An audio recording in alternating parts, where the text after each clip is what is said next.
இந்த நாளில் எப்படி இருக்கிறீங்க? நல்லா இருக்கிறீங்களா? ஆண்டவர் இம்மட்டு அற்புதமாக நடத்தி இருக்கிறார்ல. ஒரு புதிய நாளை காண்பது ஆண்டவருடைய பெரிய கிருபை. நாள்தோறும் அவருடைய கிருபை புதிதாக இருக்கிறது. தினந்தோறும் அவர் நம்மோடு பேசுகிற விதமும் வித்தியாசமாக இருக்கிறோம். ஒரே மாதிரி ஆண்டவர் பேச மாட்டார். ஆலோசனை கொடுப்பார், வழி நடத்துதல் தருவார், பலப்படுத்துவார், வாக்குத்தத்தம் தருவார், குறைகளை சுட்டி காண்பித்து சரிப்படுத்துவார். அவர் நம்மோடு இடைப்படுகிற காரியமே ஒவ்வொரு நாளும் வித்தியாசமானது. அன்று சொல்வார், நீ பெருகுவாய் மகனே, என் மகளே நீ பெருகுவாய்.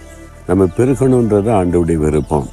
நீங்கள் படித்து கொண்டிருந்தா உங்களுடைய ஞானம் பெருகணும், உங்களுடைய தாளந்துகள் உங்களுக்குள்ளே பெருகணும், உங்களுடைய வியாபாரம் செய்த வியாபாரம் பெருகணும், நீங்கள் வேலை செய்த வேலையிலே நீங்கள் உயர்த்தப்பட்டு ஒரு பெருக்கத்தை நீங்கள் காணணும், ஊழியம் செய்தால் ஊழியம் பெருகணும், விவசாயம் செய்தால் விளைச்சல் பெருகணும். எல்லாத்திலையுமே ஆண்டவர் நம்மை பெருக பண்ண விரும்புகிறார். உங்களுடைய சந்ததி பெருகணும். இதான் வேத புஸ்தகம் முழுவதிலும் ஆண்டவருடைய விருப்பமே அதுதான்.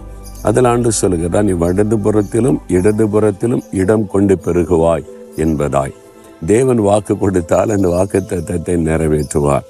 நீங்கள் வலதுபுறத்திலும் இடதுபுறத்திலும் இடம் கொண்டு பெருகுவீர்கள். ஆண்டவர் நீங்கள் கைட்டு சிகரத்தை பெருக பண்ணுவார். விசுவாசிக்கிறீங்களா? ஆண்டவர் தான் வாக்கு கொடுக்கிறார். அவர் சொல் தவறாதவர்.